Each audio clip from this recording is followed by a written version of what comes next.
महात्मा बुद्धा कहते हैं, मन के जीते जीत है और मन के हारे हार। इंसान का सबसे बड़ा शत्रु उसका मन है। अगर वह चाहे तो उसे बर्बाद कर दे, अगर वह चाहे तो उसे आबाद कर दे। नमस्कार दोस्तों, स्वागत है आपका हमारे इस YouTube चैनल में। आज की कहानी में हम जानेंगे कि मन में उठ रहे गंदे विचारों को कैसे खत्म करें। दोस्तों, हमारे मन में गंदे विचार क्यों आते हैं? हम नहीं चाहते, लेकिन फिर भी हमारे मन में गंदे विचार आते रहते हैं। लेकिन मन हमारा सबसे बड़ा दोस्त और मन ही सबसे बड़ा दुश्मन क्यों है? जब हम अपने मन की बात मानते हैं तो हमारा मन ही हमारा नेतृत्व करता है, और जब हम मन को संतुलित कर लेते हैं तो हम अपने जीवन में हर चीज का ध्यान रखते हैं। हम अपने मन में आने वाले गंदे विचारों को रोकने की कोशिश करते हैं, लेकिन जितना अधिक हम रोकते हैं उतना ही ये विचार हमारे अंदर प्रवेश करते हैं। जितना अधिक आप किसी चीज से दूर भागते हैं, वह चीज आपको अपने पास ले जाएगी। इसलिए उस चीज से दूर मत भागिए, उस पर संतुलन बनाए रखिए। एक बार एक व्यक्ति गौतम बुद्ध के पास आया और गौतम बुद्ध से बोला कि हे बुद्ध, मेरे मन में इतने गंदे विचार क्यों आते हैं? मैं नहीं चाहता कि मेरे मन में गंदे विचार आए, पर मेरे मन में हमेशा काम वासना के विचार चलते रहते हैं और मैं इनके बारे में सोच सोच कर बहुत परेशान रहता हूँ। मेरी ऊर्जा और समय यह सब सोचने में ही नष्ट हो जाता है, और इन सब के विचारों की वजह से मैं कभी भी शांत नहीं रह पाता हूँ, और मैं हमेशा ही स्त्रियों को देखकर मोहित हो जाता हूँ, अपने आप को रोक ही नहीं पाता हूँ। बुद्ध मुस्कुराए और उन्होंने उस व्यक्ति से पूछा, क्या तुम्हें पता है यह काम वासना होती क्या है? फिर उस व्यक्ति ने उत्तर दिया और कहा, बुद्ध, मैं यह तो नहीं जानता कि काम वासना होती क्या है, पर हाँ, ये जो भी है बहुत बुरी चीज है। फिर बुद्ध ने उस व्यक्ति से कहा कि सबसे पहले तो तुम्हें यह समझना है कि प्राकृतिक रूप से जो भी चीज हमारे अंदर है वह बुरी नहीं है। हमारे जीवन में उसकी कुछ ना कुछ जरूरत है। वासना कोई बुरी बात नहीं है। यह तो हमारे मन की एक भावना है जो हमें किसी न किसी चीज की कमी का एहसास करवाती है, और फिर हम उस चीज को पाने के लिए उस चीज की तरफ आकर्षित हो जाते हैं। जैसे अगर तुम्हारे पास धन की कमी है तो तुम्हें धन पाने की वासना उत्पन्न हो जाएगी। तो वासना कुछ और नहीं, बस एक प्रकार की कमी है जो कि एक प्रकार की जरूरत का एहसास है, और जब ये जरूरत शारीरिक हो तो हम इसे काम वासना कह देते हैं। उस व्यक्ति ने गौतम बुद्ध को कहा कि बुद्ध, मुझे काम वासना का मतलब तो समझ में आ गया, पर आप मुझे ये बताइए कि यह आती कहाँ से है और कैसे आती है? गौतम बुद्ध ने कहा कि काम वासना कहीं से आती नहीं है, ये तो हमारे अंदर ही होती है, और इसका होना तो जरूरी भी है, तभी तो मानव जाति का विस्तार होगा। उस व्यक्ति ने कहा, जब यह हमारे अंदर ही है और जरूरी भी है, तो फिर लोग इसे गलत क्यों बोलते हैं? बुद्ध ने कहा कि यही तो समस्या है, लोगों ने काम वासना को गलत तरीके से सोच लिया है, इसे छिपाने की और दबाने की कोशिश करते हैं। काम वासना गलत नहीं है, बल्कि काम वासना का गलत तरीके से प्रयोग करना गलत बात है। लोग जिससे प्रेम करते हैं बस उसी के लिए जीने लग जाते हैं, उसे पाना ही अपना लक्ष्य बना लेते हैं और उसी के बारे में हमेशा सोचते रहते हैं, पर यह सब गलत है। बुद्ध ने उस व्यक्ति से कहा, क्या तुम्हें पता है जानवरों में भी काम वासना होती है? उस व्यक्ति ने उत्तर दिया, हाँ बुद्ध, जानवरों में भी काम वासना होती है, क्योंकि जानवर भी तो आखिर अपनी पीढ़ी को आगे बढ़ाएंगे। बुद्ध ने कहा, तो फिर हम जानवरों की काम वासना को गलत क्यों नहीं कहते हैं? व्यक्ति ने कहा, मुझे नहीं पता महात्मा, आप ही मुझे बताइए।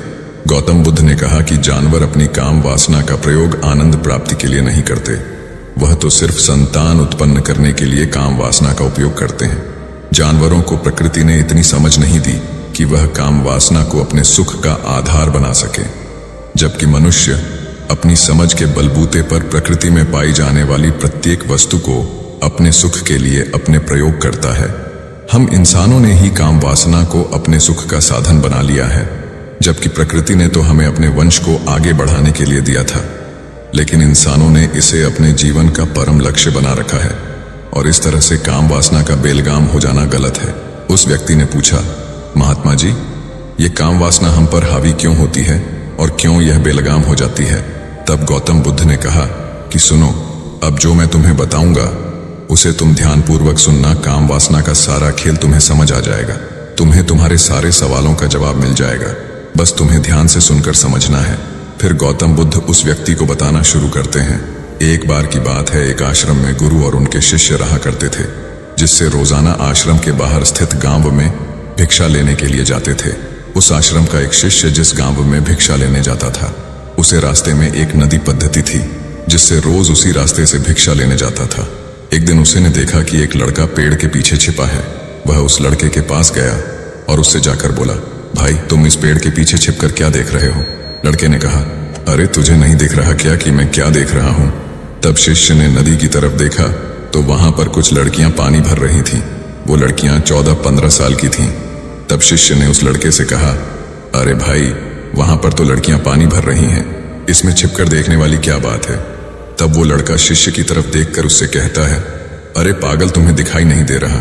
यह परी कैसे नदी से पानी ला रही है? जरा उनकी अदाओं को तो देखो, उनके कोमल शरीर को देखो। उनकी पतली कमर मटके को उठाते समय बल खाती है और उनके बाल उनकी कमर पर कैसे लहरा रहे हैं, मानो सुंदरता बिखरी पड़ी हो। उसने फिर से नदी के किनारे देखा और इस बार वह नदी के किनारे देखता रहा।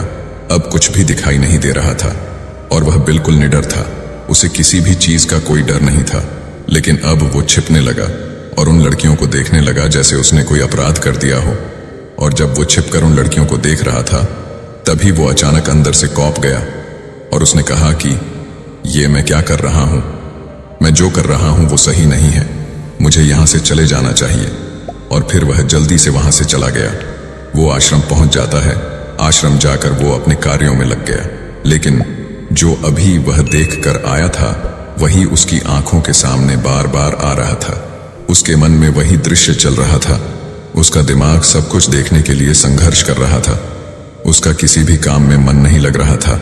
सुबह होते ही वह रोज जल्दी ही भिक्षा के लिए आश्रम से निकल जाता था और उस नदी के पास वाले पेड़ के पास जाता था जहां पर वह लड़का पहले से मौजूद रहता था। उसके साथ मिलकर लड़कियों को छुप छुप कर देखता था। अब वह ऐसा रोज करने लग गया। यह उसके रोज का काम हो गया। अब उस शिष्य का मन किसी भी काम में नहीं लगता था। वो हमेशा ही किसी न किसी प्रकार के विचार में उलझा रहता था। वो आश्रम के कार्यों को भी ठीक ढंग से नहीं कर पा रहा था। न वो ठीक से सो पाता था, न वो ठीक से खाना खा पाता था। उसका मन बेचैन सा रहता था। उसका मन बार बार उन लड़कियों की खूबसूरती देखने को मचलता था। जब गुरु भिक्षा दे रहे थे तब भी उनका मन किन्हीं अन्य विचारों में खोया हुआ था। गुरु ने अपने शिष्य की इन हरकतों को समझ लिया था। फिर एक दिन गुरु ने शिष्य को अपने पास बुलाया और कहा कि आज से मैं भी तुम्हारे साथ भिक्षा मांगने चलूंगा। आप और मैं एक साथ भिक्षा मांगने जाएंगे। तभी शिष्य गुरु को मना करते हुए बोला, नहीं गुरुदेव, आप परेशान क्यों हो रहे हो? मैं अकेला ही ठीक से भिक्षा मांग सकता हूं। गुरु ने शिष्य से कहा कि ठीक है, तुम अकेले ही भिक्षा मांगने जाओ। जिससे वह तुरंत भिक्षा मांगने निकल पड़ा। सभी लोग उसे देखने के लिए उसके पीछे पीछे चलने लगे। थोड़ी दूर जाने पर गुरु ने देखा कि उनका शिष्य एक अपराधी की तरह एक लड़के के साथ पेड़ के पीछे छिपा हुआ है और छिपकर कुछ देख रहा है। गुरु भी अपने शिष्य के पीछे जाकर खड़े हो गए। उसका शिष्य क्या देख रहा है जिसे देखने के लिए वह एक अपराधी की तरह पेड़ के पीछे छिपा हुआ है? गुरु ने देखा कि उसका शिष्य पेड़ के पीछे छिपकर नदी से पानी ले रही लड़कियों को देख रहा है। तब गुरु ने शिष्य से कहा, क्या देख रहे हो? अपने गुरु की आवाज सुनकर वह डर गया और उसके पसीने छूटने लगे। वह ऐसे कांपने लगा जैसे उसने किसी चोर को चोरी करते समय पकड़ लिया हो। उसकी हालत खराब हो गई। वो कुछ भी नहीं बोल पा रहा था। दूसरा जो शिष्य के साथ था वो वहां से भाग गया। उसके मुंह से कुछ टूटे फूटे शब्द ही बाहर निकल रहे थे। वो अपने गुरु से नजर भी नहीं मिला पा रहा था। गुरु ने शिष्य की तरफ देखा और कहा कि मेरा शिष्य तो निर्भय था, उसे तो किसी भी चीज का डर नहीं था, लेकिन ये क्या, तुम तो भय के मारे कांप रहे हो। शिष्य ने गुरु से कहा कि मुझे माफ कर दो गुरुदेव, मेरा इसमें कोई दोष नहीं है। उस लड़के ने मुझे बहका दिया था, लेकिन आपसे मैं वादा करता हूं कि आज के बाद मैं ऐसा कभी दोबारा नहीं करूंगा। मुझे माफ कर दो गुरुदेव। गुरु ने शिष्य से कहा कि कोई बात नहीं, पर इस बात का तुम ध्यान रखना कि हम जैसी संगति करते हैं वैसा ही फल हमें प्राप्त होता है। हम जैसी संगति करते हैं उसके विचार हमारे अंदर प्रवेश करते हैं। इसीलिए अच्छी संगति करो जिससे तुम्हारे अंदर अच्छे विचारों का प्रवेश हो। फिर गुरु और शिष्य आश्रम लौट आए और फिर से शिष्य आश्रम के कार्यों पर ध्यान देने लगा। उसने उस रास्ते को छोड़ दिया और दूसरे रास्ते से जाने लगा।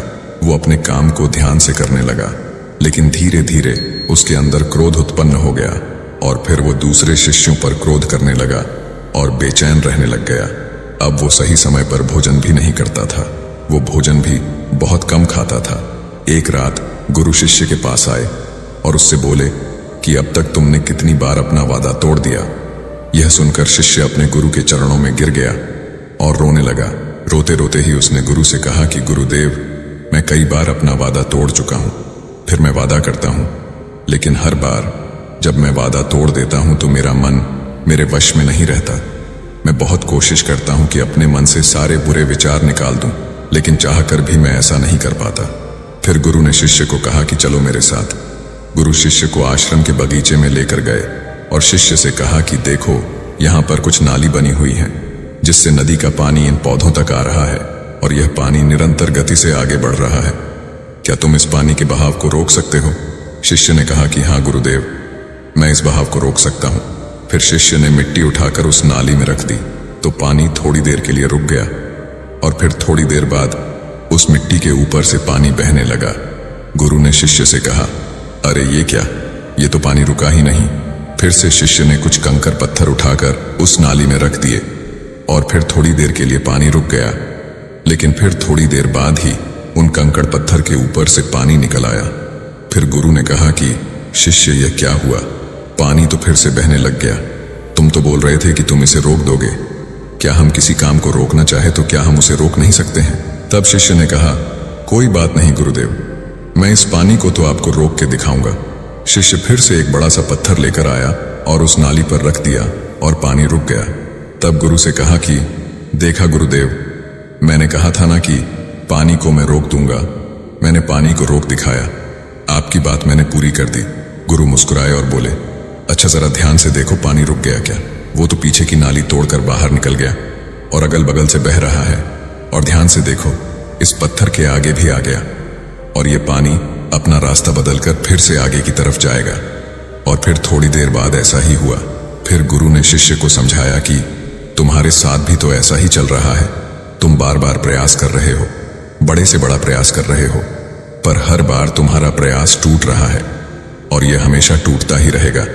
तुम कितना भी बड़ा पत्थर रख लो, लेकिन पानी तो अपना रास्ता बना ही लेगा।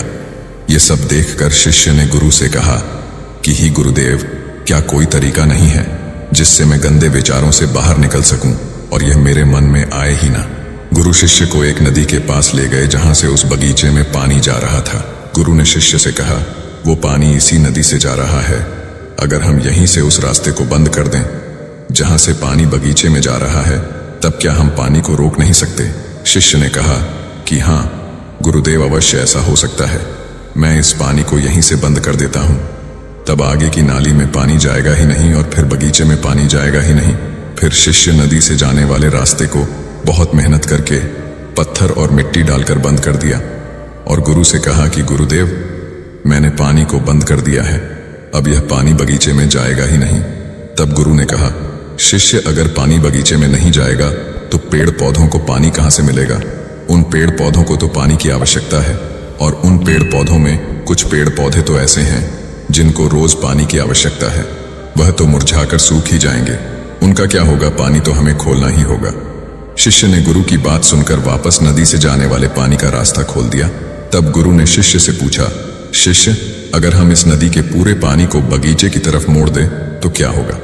तब शिष्य ने जवाब दिया कि गुरुदेव, वहां पर जितने भी पेड़ पौधे हैं वो गलकर नष्ट हो जाएंगे, वहां पर कुछ नहीं बचेगा।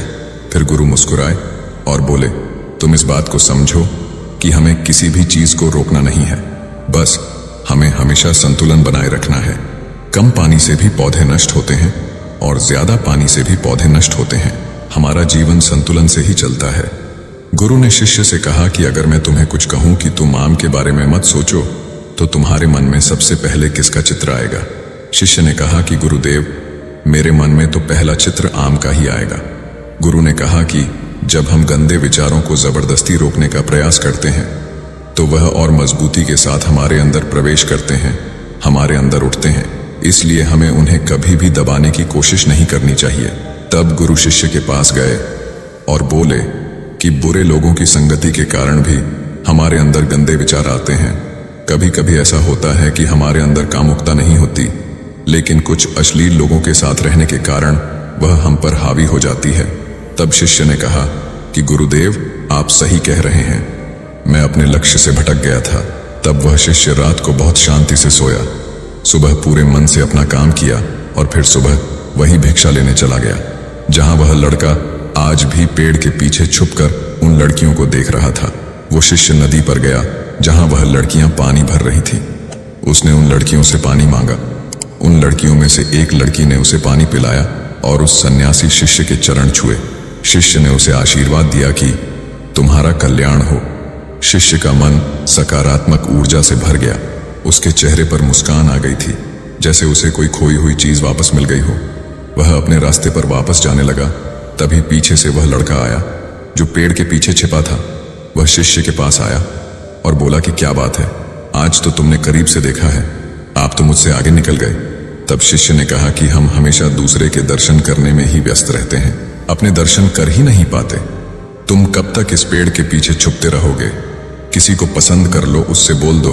अगर वो भी तुम्हें पसंद करती है तो शादी कर लो, और उससे पहले तुम कुछ बन जाओ। अपने आप को पहचान लो। ऐसे अपना समय बर्बाद मत करो। फिर वह लड़का रोज उस शिष्य से मिलने लगा और उस लड़के ने नदी पर जाना छोड़ दिया। और फिर वो लड़का अपने जीवन में कुछ बनने के लिए संघर्ष करने लगा। तो तुमने देखा संगति का असर क्या होता है। अपनी संगति बदलो, अपने विचार बदलो। बुद्ध ने उस व्यक्ति से पूछा कि क्या तुम्हें तुम्हारे सारे सवालों का जवाब मिल गया? तब उस व्यक्ति ने कहा कि हाँ महात्मा जी, आपका बहुत बहुत धन्यवाद। तब गौतम बुद्ध ने उस व्यक्ति से कहा कि जब तुम्हारे मन में गंदे विचार आए तब आप अपने आप को दोषी मत मानो। ये शरीर है और यह सब हजारों वर्षों से सिखाया गया है। ये केवल तुम्हारे सोच लेने से, शपथ लेने से ये टूटने वाला नहीं है। लेकिन तुम्हारे पास वो शक्ति है, वो ऊर्जा है जिसका तुम्हें संतुलन उपयोग करना है। तुम एक जीवित ऊर्जा हो जो कुछ भी अनुभव करने के लिए स्वतंत्र है, जो निर्माण करने के लिए स्वतंत्र है। इसलिए तुम अपने आप को पहचानो। यह बोलकर गौतम बुद्ध मौन हो गए और वो व्यक्ति वहां से चला गया। तो दोस्तों, उम्मीद करते हैं कि आपको इस वीडियो से जरूर बहुत कुछ सीखने को मिला होगा। इसलिए इस वीडियो को अपने दोस्तों एवं परिवार के साथ ज्यादा से ज्यादा जरूर शेयर करें, ताकि उन्हें भी इस वीडियो से कुछ सीखने को मिल सके। और ऐसी ही ज्ञानवर्धक वीडियो देखने के लिए हमारे चैनल को सब्सक्राइब करना ना भूलें। धन्यवाद। नमो बुद्धाय।